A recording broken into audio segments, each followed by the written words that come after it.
look left, look right, look left again. A simple safety phrase embedded into our minds from well before 10.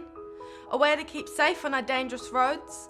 A way to make sure we don't get hit by one of those bloody clueless taxi men.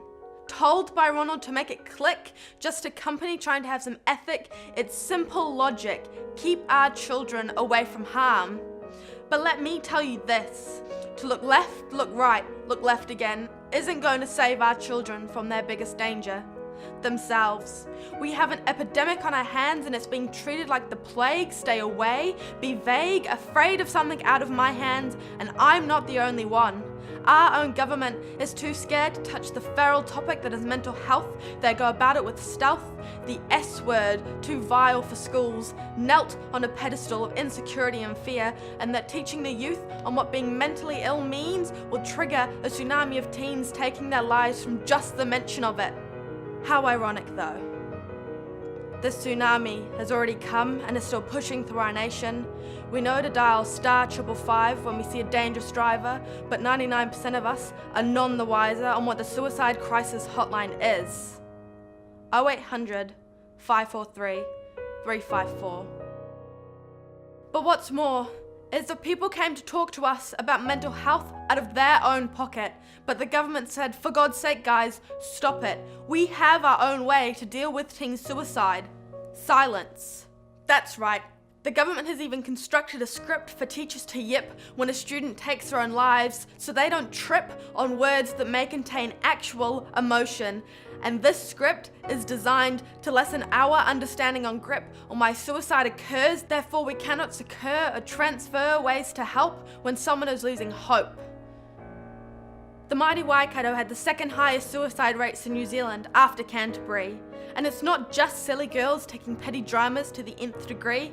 It's young men that feel they have no future but are scared to plea because emotion is treated like an obscenity. The mental scars and debris that stands from an upbringing that leans on the phrase, boys don't cry. But why? Why do we force boys into a box of loneliness and solitude? We all know they fear being accused of homosexuality or being branded a pussy by their own peers. And we blame this attitude on boys will be boys, but we have, as a society, conditioned boys to shy away from sentiment, be afraid of feeling that will grow resentment for anyone that can express a full range of emotions, not just testosterone-fueled anger or lust. This brazen attitude has branded New Zealand as the country with the highest teen suicide rates in the developed world.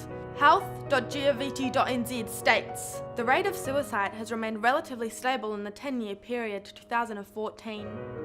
How can a government website be so brazen they demean the defining word? I guess the higher-ups have never understood mental health issues. That's why my great-granddad, who had a string of disorders, was made to undergo electroshock therapy that did nothing but lead him off the roof of a hospital. As he hit the ground, his shockwaves made tidal waves that may only be lapping over my feet now, but every day people are making new tidal waves and nobody's doing anything to help. We brand those that take their own lives as selfish, but those who run across the road to meet a car tragic?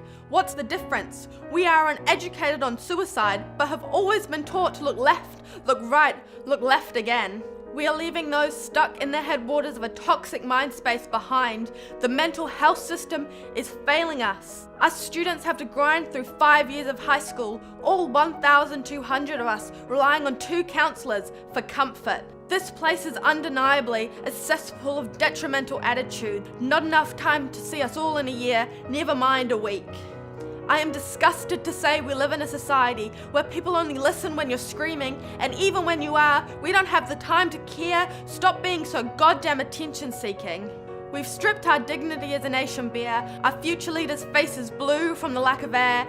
They fill their lungs with the thick smoke of a nation plagued with an addiction to drugs, an ignorance to the toll of depression, and a dislike of freedom of unhappy expression. And then you wonder why teens are reaching the end of their rope. Is it wrong to begin to lose hope? Because looking left, right, and left again isn't going to save us from the teens falling from the sky, those that fall off chairs and don't hit the ground, those who would rather just not be around. We, a selfish nation, need to change this, because no, ignorance isn't bliss. Don't dismiss the crisis. Remember the number that should have been etched into our brains from well before this, 0800 543 354.